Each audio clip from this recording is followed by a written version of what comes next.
Now for today's program. Oren Rudavsky is an award-winning writer, director, and producer, and the recipient of a Guggenheim Fellowship and several National Endowment for the Humanities and National Endowment for the Arts grants.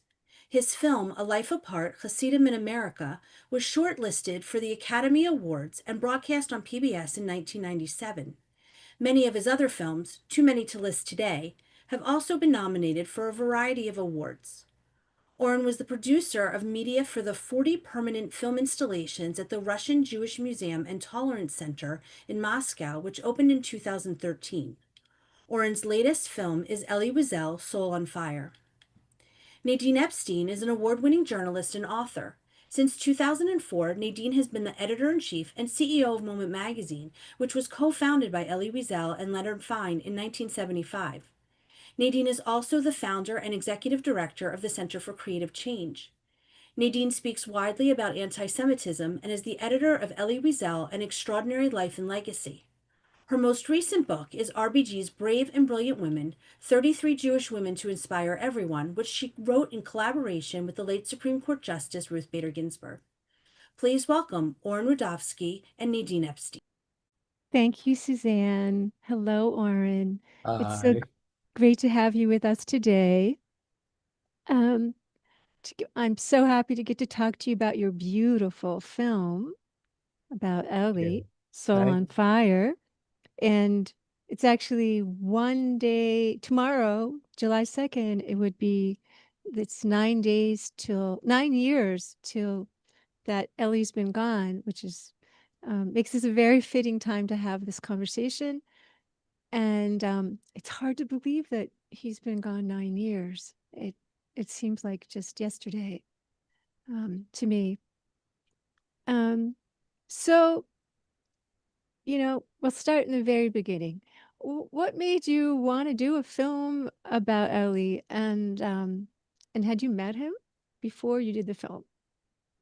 I had met Elie. I grew up in Boston, where my father was a rabbi and my mother was a Hebrew school teacher, and she took classes with Elie at Boston University. So I first heard about him, I think, because my mother, there were several books of Elie's around the house, and she was taking classes with this remarkable man, and I met him myself only many years later when I moved to New York and went to a few of his lectures at the 92nd Street Y. And then he actually provided a nice blurb for our film, A Life Apart, Hasidism in America. That was hard to get because he's a hard man to reach. He was a hard man to reach. And I'm thinking harder to reach now, but we all miss him and need him now more than ever. That's true. We do. He had a way of, he was very eloquent and very diplomatic, and he had for most of his life, and he had a way of being able to stand up and I feel like keep people together. So he really is. We really do miss him, although I'm not sure I would want him to see what's going on in the world. Right. I have mixed feelings about that. Yes, true.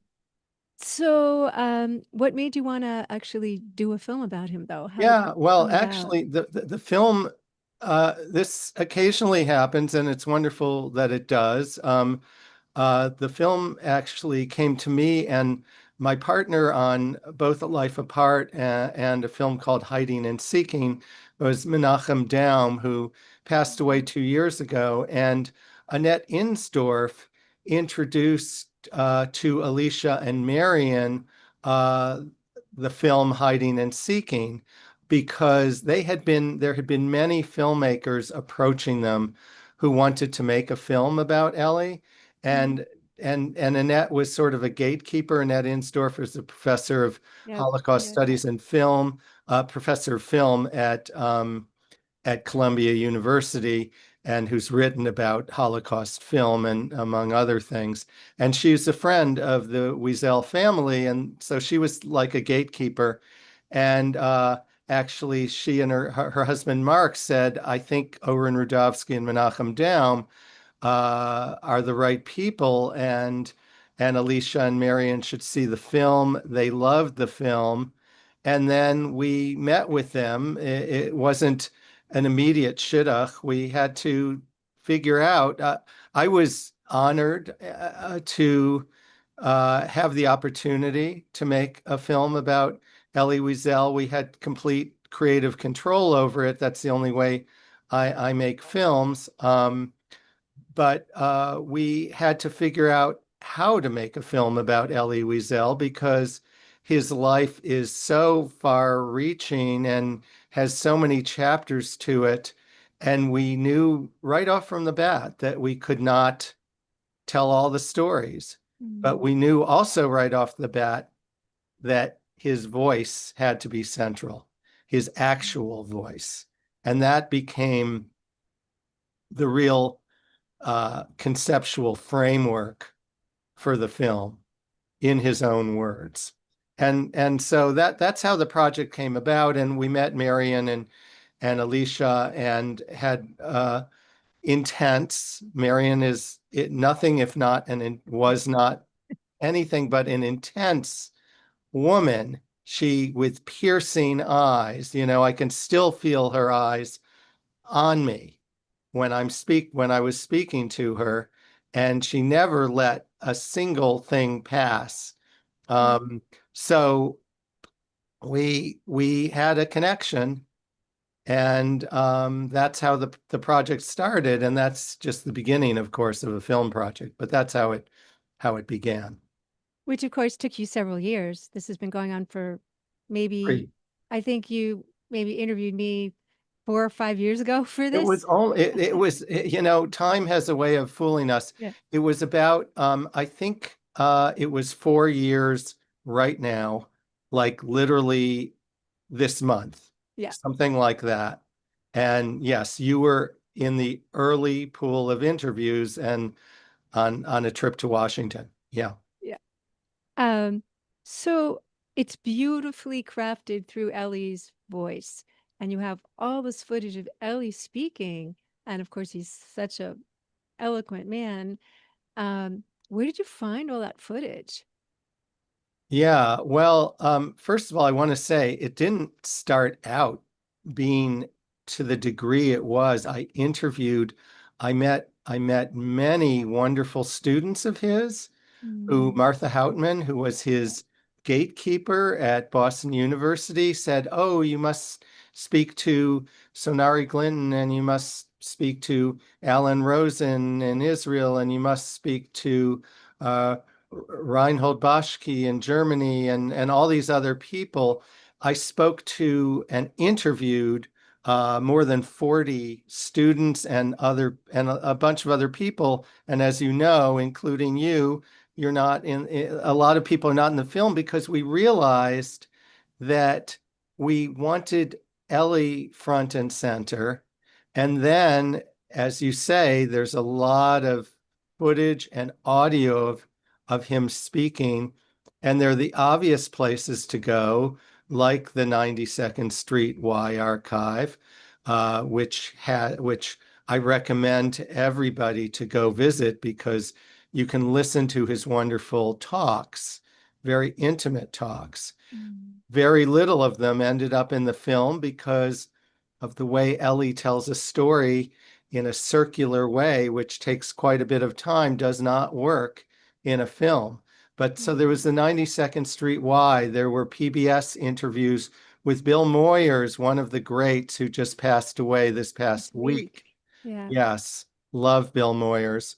And then, there were in Eternal Light shows that were very old, which were very hard to access. One of them we didn't get access to until only weeks before we finished the film. And then there were interviews with people like Harry James Kargas, who did audio interviews with him that were quite wonderful, very badly recorded. but we managed to clean them up as so it was kind of beshert that the film was made now, because with the technology available today, we were able to take a lot of material that was very rough and clean it up for the film. Very quickly, what's Eternal Light? Eternal Light, it was a series for many years on the radio, Jewish and topics, and also, and then it became film stories that were then told that ABC did, and then JTS started doing them in partnership with ABC, and he did. Uh, uh, there are two very important sequences in the film from two different shows. One was an audio show where he speaks about Auschwitz as being the center of Jewish history, Yeah. which was a remarkable speech he gave at JTS back in the 60s, which we could not find, and we finally found. And then another one that was taken when he visited Sighet, his hometown, and was filmed.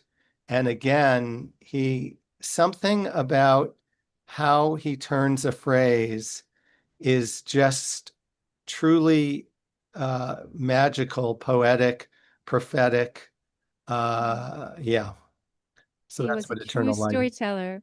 Yes. So you have in the film, by the way, when you all see it, it's really gorgeous, and you will hear Ellie's voice, and then you see this, and I'm going to use the word gorgeous again because I can't think of another word. Absolutely gorgeous animation. And where did you, I mean, I know animation is a trend in films, but this is a different kind of animation. And how did you come, when did you start deciding, when did you think of adding this, the animation, and who was the animator? Yes. Well, the animator, his name is Joel Orloff. He had done animation for me on a previous film called Witness Theater, which was in some ways, it was at Yeshiva high school students and Holocaust survivors creating a play together. Mm-hmm. And I used animation in that film by Joel, but it was very different, much simpler animation. This animation is hand painted on glass. And what drew me to thinking about that style of animation was that paint on glass, it's ephemeral, right? It's constantly it's not stuck in time, and it evokes memory. And Elie and memory are two synonymous words, a name and a memory is so key to understanding Elie Wiesel. So I thought by smudging paint on glass so that it evokes forward and back, and we experimented. And in the end, it was a very time-consuming process. It takes hours and hours to create a few seconds, and and it was so successful that there ended up being 15 minutes of animation in the film, which is a great deal. We ended up hiring many more animators to work with Joel, but Joel Orloff's inspiration from the get-go was really important. And the reason I decided to do animation was because when I read Ellie's two autobiographies, he intersperses dreams in them. And I loved those dreams, and it just so happens that he recorded those dreams for the 92nd Street Y when he talked about the autobiography. But we had no visual to go with those very intimate dreams about his father and his family, and they're very mystical dreams. So I was like, animation. I just have to tell you that about 2 months ago, I had a dream, and I met his parents in a dream, and Wow. um and so when I watched that part where he's dreaming of his parents, It was like really just a deep connection. Wow. Yeah. What were they saying to you? What were they channeling to you? I have to go back and because I wrote it down when I woke up, but I was in a house with them and they were in another room and I met his mother and then I met the father and then I met a young Ellie. Um, Wow. and so I wrote it down in all detail. You So were you were imagining the film without having seen it. yes, yes. So when watched it the other day, I was like, I've been there. I've been in this dream, this part of his dream. Um, Fabulous. so you know, we spent a lot of time talking about the Bitberg episode of his life, which is obviously a pivotal episode of his life. Um, and you actually run a pretty big segment of the Bitberg speech. And then afterwards, I think an incredible interview with him, kind of with reporters, which is a follow up about what he was really trying to do in that speech. And again, I was so struck by his diplomacy and his eloquence and how this is models what we need today in the world and how he did this so beautifully and how he spoke truth to power, in that case Ronald Reagan, the president and the president's staff, but it was done in this incredibly diplomatic way. And I was just wondering why you chose to focus on Bitberg in the film as opposed to his Soviet Jewry work. I know you couldn't include everything, but he was when we did our book on Elie Wiesel, Natan Sharansky talked about how he really thought Elie's most important work was helping to bring the Soviet Jewry movement to the attention to Americans to help spark that movement. And also and then Ellie's work helping to create the Holocaust Museum. And also Elie had this wider mission, which you never actually get to mention in the film, of fighting indifference and hatred towards hatred everywhere in the world. And you really narrowly focus on a couple episodes. So why Bitberg? Well, in deciding how to make the film, one, it had to be material where Ellie spoke eloquently and clearly about aspect of his life, and there were others where he did speak eloquently, but I knew I wasn't going to tell every story about Mhm. Ellie. I also wanted the film to focus because we had access to Marion and to Alicia and Lynn and their children, to make a film which was quite personal. I could have gone. I didn't interview Obama or Colin Powell or Hillary Clinton, who were, or other uh, people of both sides of the aisle who were very close to Ellie, and he didn't discriminate besides either side of the aisle. Um, so, but one of the first things I listened to a lot of speeches of Ellie's, and I had remembered the Bitberg speech. I'm certainly old enough to have remembered that quite clearly. But that speech, when I listened to it after, deciding to make the film, I was like, I have to include this whole speech because it is, I think, in the top 5 or 3 of his most eloquent speeches, in my Mhm. opinion. Other people have their favorites, but he's speaking to Ronald Reagan at the White House on national television. You see him halfway through the speech start sweating profusely towards the end. It's clearly very intense for him. He's just come from the Oval Office, where he also pleaded with Ronald Reagan, which is footage that we found in the BU archive and the Ronald Reagan Library, which nobody's seen. Mhm. Remarkable footage. And I said, this story has to be central. And it speaks to everything about Ellie because he talks about his childhood, he talks about other survivors, he talks about how the next generation of Germans cannot be blamed for what their parents did. He speaks to the need for reconciliation with the German people.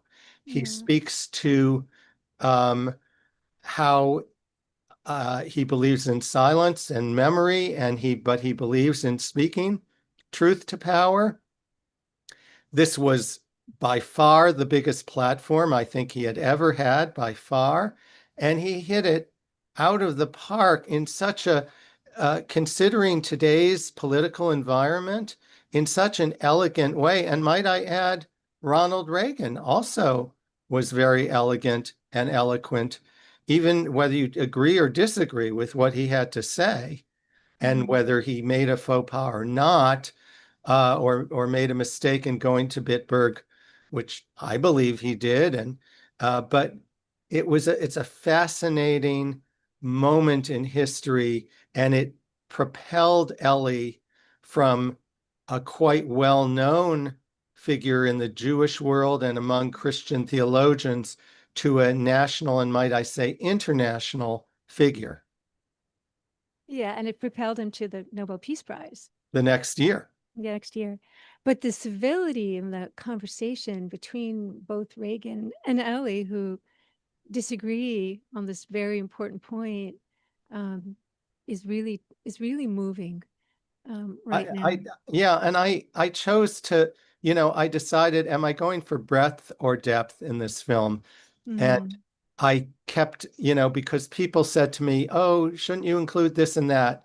And I said also to my editor and my producer, my terrific editor, Michael Comet, and my terrific producer, Tal Mandil, and Annette Insdorf was also a co-producer. But I told them over and over, less is more.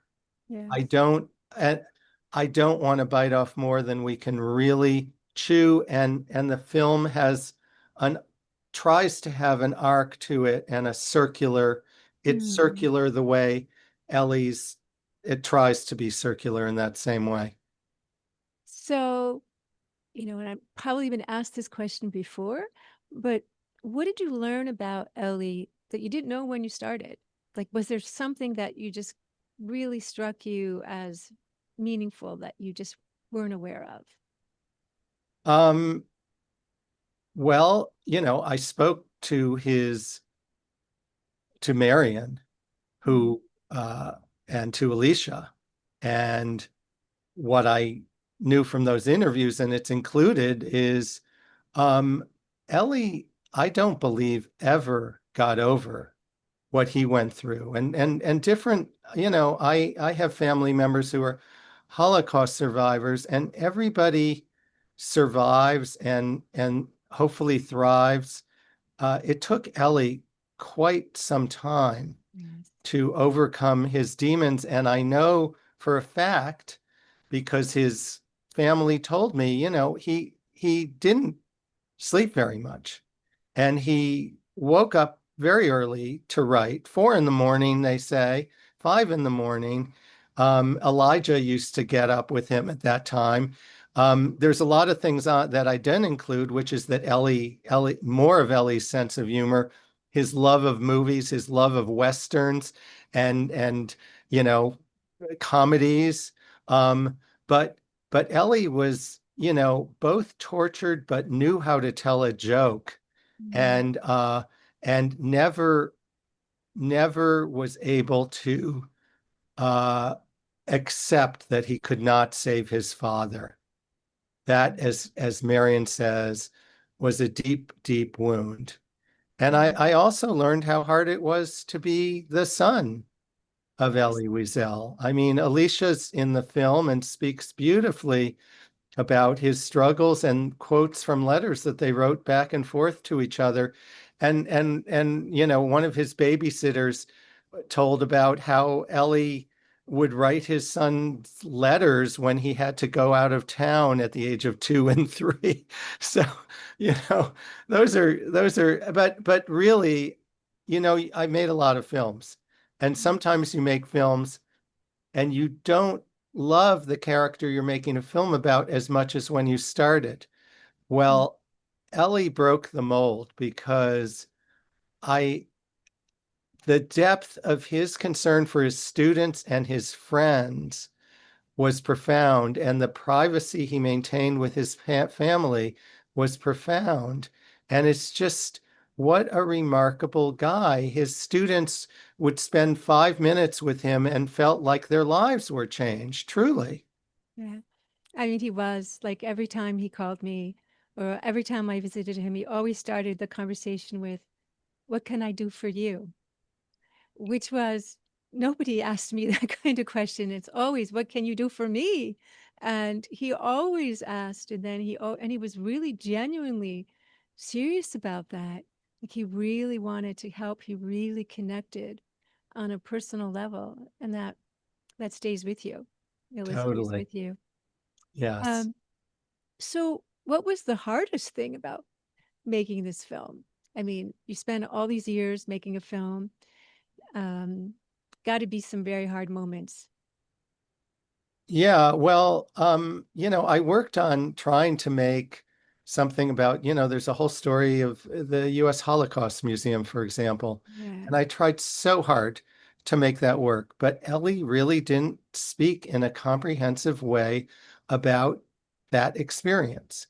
So that was hard. But it was hard. So it was hard deciding what to keep in and what to take out and how to order it.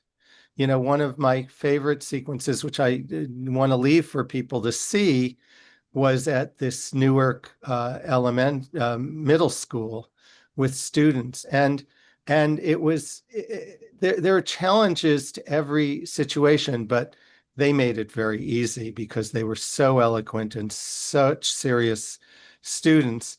They were Um, great. so finishing the animation was the hardest thing because it was so labor intensive and started getting, hiring Mm. more and more people to finish it on time for where it premiered at the Hamptons International Film Festival.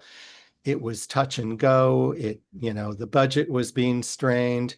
Mm. So, but my wife, Judy, was really helpful because from the get-go, she had seen Elie several times and had met him. And she said, this is such an honor to make this film. And Elie is, he's nobody's a saint, but he's as close to a prophetic figure and to somebody who really unified the Jewish and the beyond the Jewish community. So honoring him and doing it right, that was hard because there's so many ways to go wrong in a film. Yeah. So there's this wonderful episode where you're in the Newark middle school, and the students and the teacher are so eloquent, and and the book Night is so important in that environment and as part of Holocaust education. And then you have several sequences. Another one where Elijah, who of course is Ellie's grandson and Alicia and Lynn's son, is already a teenager, and you take him to Saget. What made you think of taking Elijah to Saget to go visit his home? And you don't take him with the whole family. You're just taking Elijah. How did that come about? Well, I asked Alicia, would he come with me and would any family members come with me? And he said, I can't do it. And I've been there. And Alicia wrote a very beautiful journal when he was in Mm, Siget with yeah. his father and his cousin Steve. And he sent along with me the pages of that journal. He said, I can't go, but Elijah would like to go and it's a very brave thing for a 17-year-old young man to travel with somebody, he already knew me relatively well. I was hanging out at the house a Yeah. lot, but still quite a journey to take.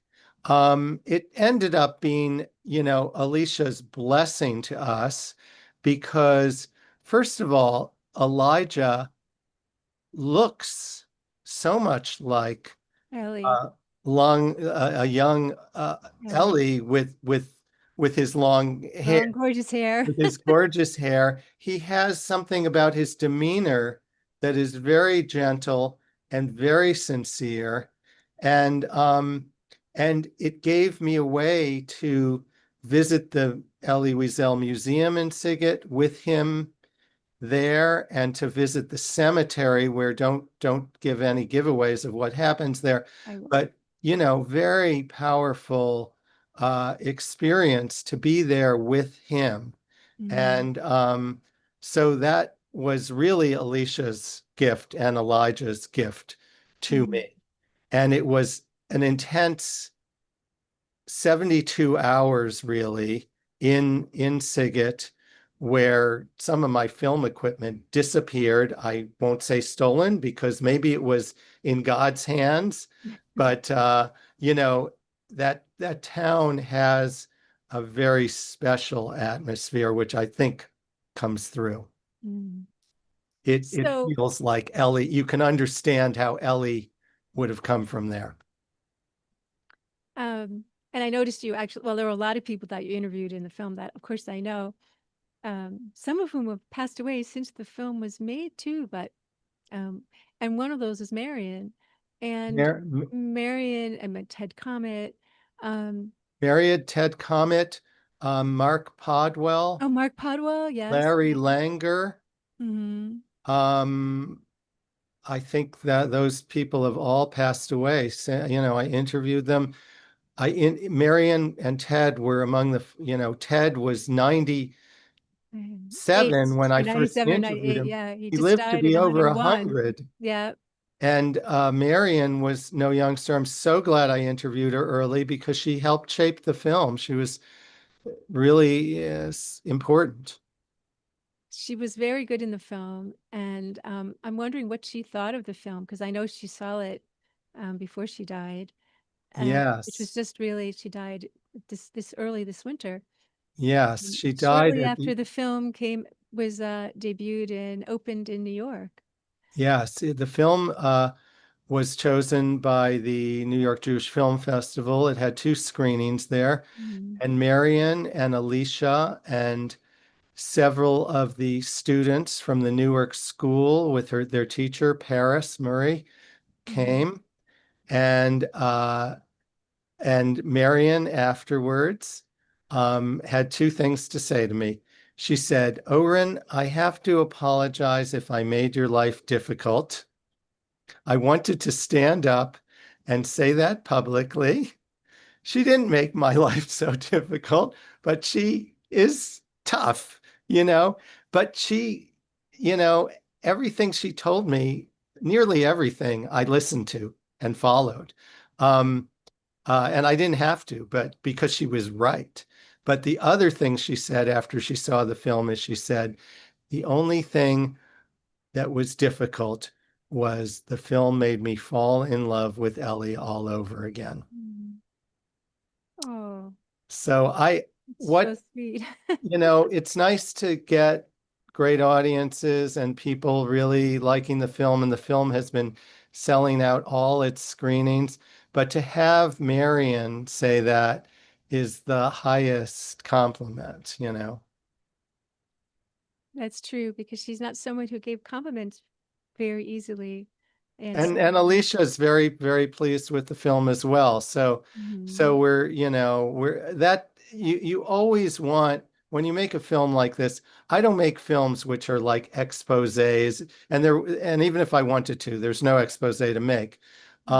But I don't make those kind of films. I make films about issues and people that I care about, that are inspiring, without being hagiographic about it. And so what you want the family to come away feeling like you honored their their pater familias.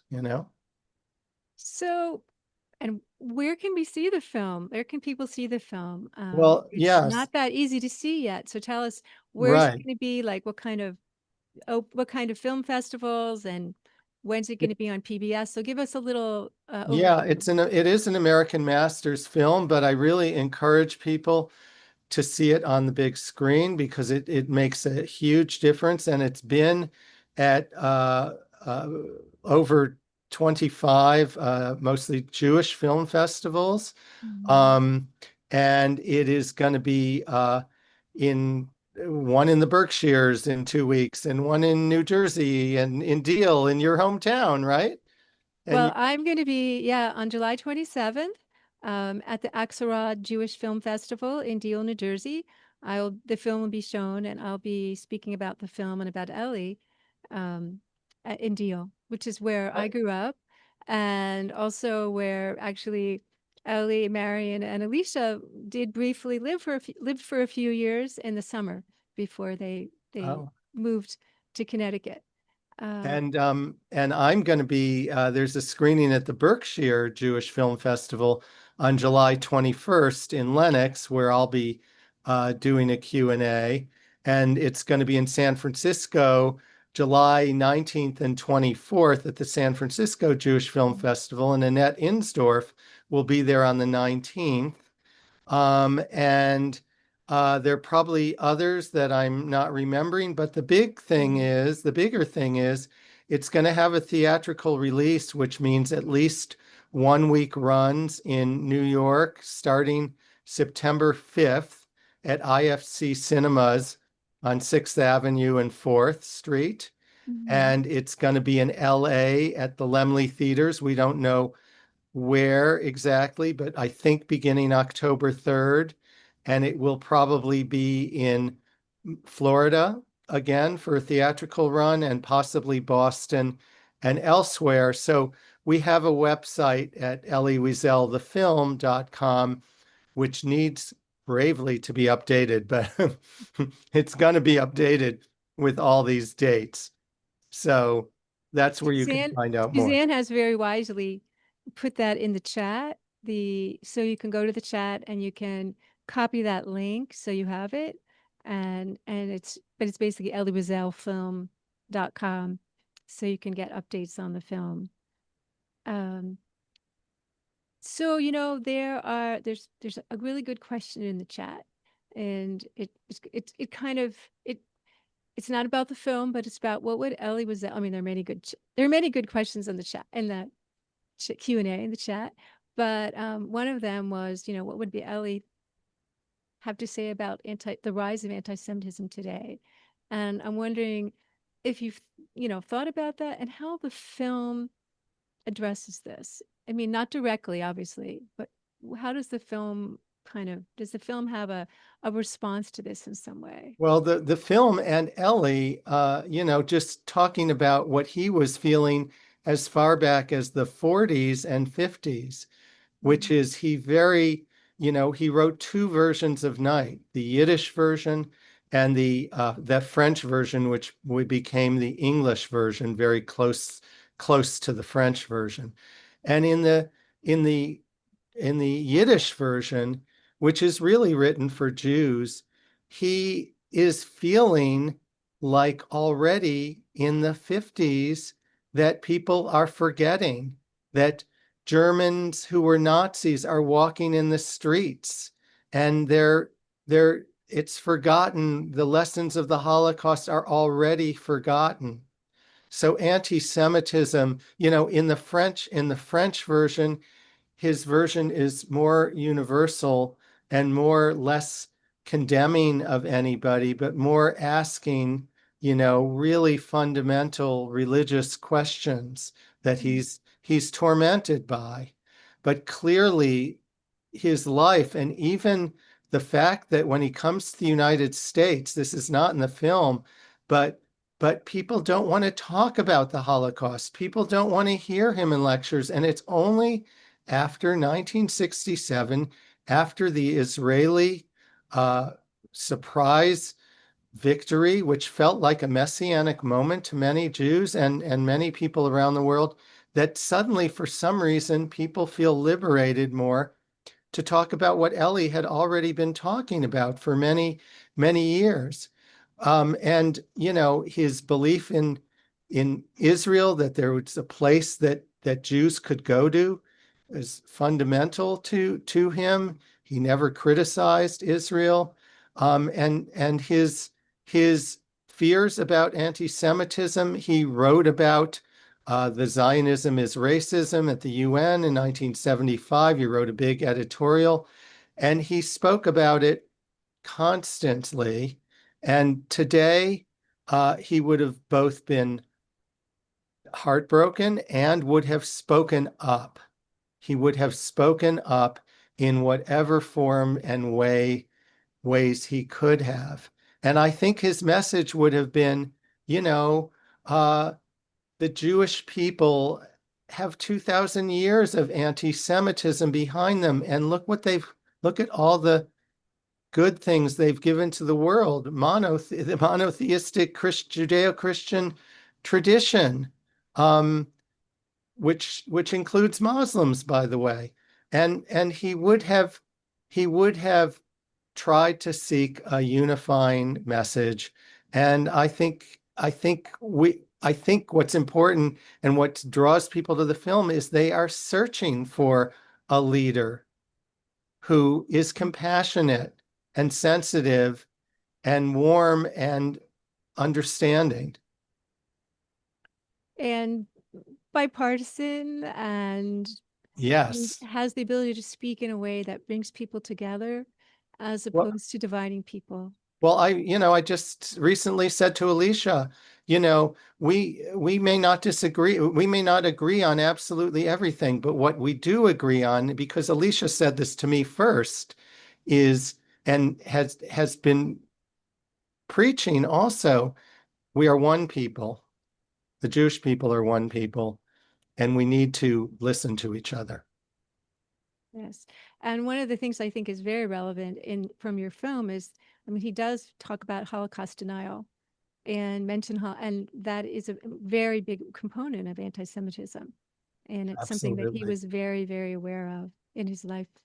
Absolutely. Um, I also just want to say that, when you do follow along the trajectory of his life, and you see, and this happened when I did the book on Elie, like we had incredible photo essay as part of it, of Yeah. his life, and you see that he doesn't really smile in photos for years. He only begins to smile really, but after he gets married, which of course he was never planning on getting married and having children and having a child. And then you see he, becomes there's a gazillion photos of him smiling.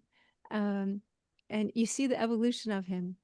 Um, Nadine, I do want to say, I really want to thank you for that book, which is made up of short essays of a mm, range of wonderful people in his life, several of whom I interviewed, and those photos, and also quotes. And that mm, book, I refer to that book.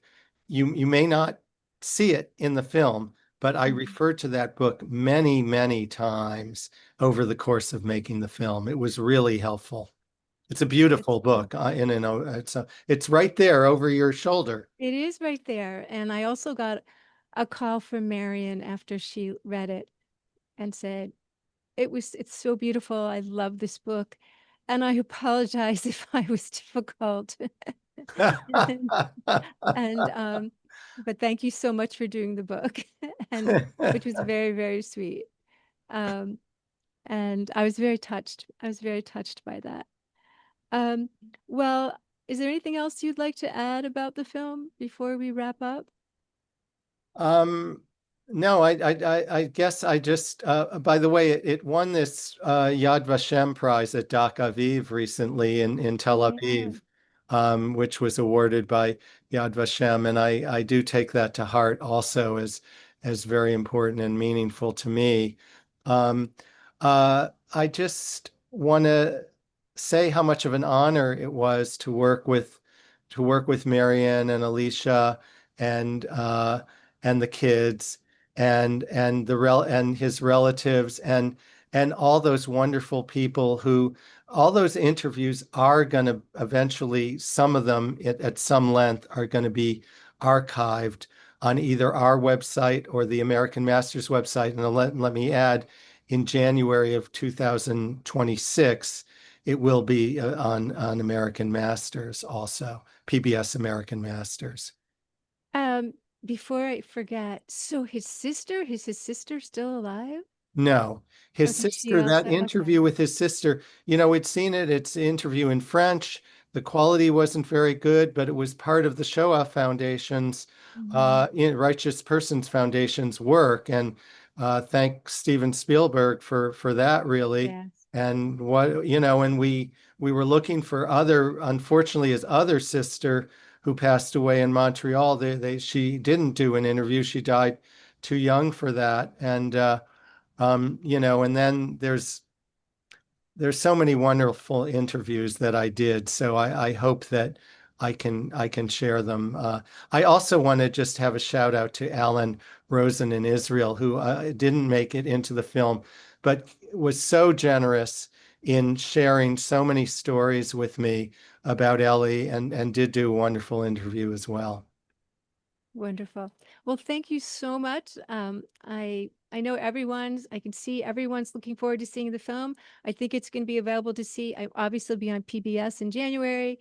I see it'll be obviously you can see it in Canada. Apparently you can see it. I think you'll be able to see it everywhere, right? Because Yeah. that's the main question that's coming up in the Q&A is Yes, where can I see it it? will be showing in a lot of other film festivals in the Okay. fall, in addition to the theatrical. And if the Mhm. theatrical in New York and LA is a great success, it's going to come to other cities. So Great. you petition me, you can write me, whatever. Okay. That's fine. Suzanne, would you like to join us? Thank you. Yes, thank you very much, both of you. A wonderful conversation and a wonderful film. The question was, though, can people see it in Israel or in Canada? Oh, Do not it, get PBS. well, it was at Dak Aviv in Israel. It's going to be, I believe, this is unofficial at the Jerusalem Jewish Film Festival, I believe.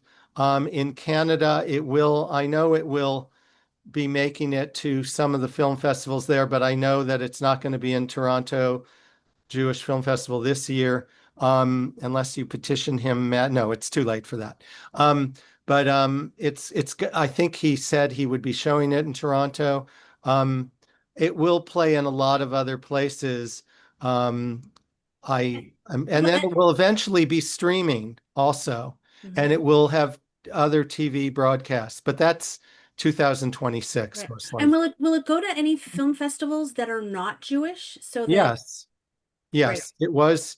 Well, Dak Aviv is not actually a Jewish film festival. It's in Israel, but it was at the Hamptons International, and it is going to be at some other festivals, which I'm not at liberty to Great, discuss. great.